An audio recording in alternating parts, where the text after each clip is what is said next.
আসসালামু আলাইকুম ফ্রেন্ডস, অ্যাডুজেট শিক্ষায় আপনাদেরকে স্বাগতম। আপনারা সবাই কেমন আছেন? আশা করি সবাই ভালো আছেন। বরাবরের মতো আপনাদের সাথে আছি আমি সাইফুল ইসলাম। চলে এসেছি নতুন একটি টিউটোরিয়াল নিয়ে।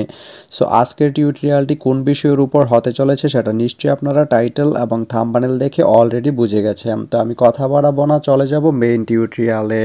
আর মেইন টিউটোরিয়ালে যাওয়ার আগে একটা কথা বলে নিতে চাই, আপনি যদি আমার চ্যানেলে নতুন হয়ে থাকেন তাহলে অবশ্যই আমার চ্যানেলটি সাবস্ক্রাইব করে নোটিফিকেশন বেলটি অন করে দিবেন। আর যারা অলরেডি সাবস্ক্রাইব করে রেখেছেন তাদেরকে অনেক অনেক ধন্যবাদ। যারা আমার এই ভিডিওটি ফেসবুক থেকে দেখছেন তারা আমার পেজটি ফলো করে সাথেই থাকবেন। তো চলুন চলে যাই মেইন টিউটোরিয়ালে।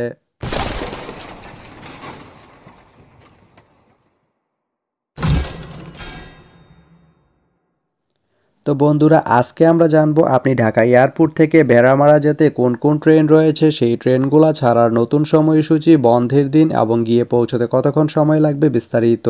তো আমি যদি আপনাদেরকে ট্রেনের সময়সূচিগুলো বলে দেই, আপনি ঢাকা এয়ারপোর্ট বা বিমানবন্দর থেকে ভেড়ামারা যেতে একটি ট্রেন রয়েছে, সেটি হচ্ছে চিত্রা ট্রেনটি ঢাকা এয়ারপোর্ট থেকে ছাড়বে সন্ধ্যা 7:58 এবং এটি ভেড়ামারা গিয়ে পৌঁছবে রাত 12:55। রবিবারের দিন এই ট্রেনটি বন্ধ থাকে। তো আপনি ঢাকা এয়ারপোর্ট থেকে ভেড়ামারা যেতে এই চিত্রা ট্রেনটি ব্যবহার করতে পারেন। তো ভিডিওটি কেমন লাগলো অবশ্যই কমেন্ট করে জানাবেন। আর ভিডিওটি যদি ভালো লেগে থাকে বা আপনার কোনো উপকারে এসে থাকে তাহলে ভিডিওতে একটা লাইক করে দিবেন, কারণ আপনার একটা লাইক আমাকে অনেক ইন্সপায়ার করে নতুন নতুন আরও ভিডিও বানাতে। তো ধন্যবাদ সবাইকে ভিডিওটি এতক্ষণ ধৈর্য ধরে দেখার জন্য। ভালো থাকবেন, সুস্থ থাকবেন, অ্যাডুজেট শিক্ষার সঙ্গেই থাকবেন।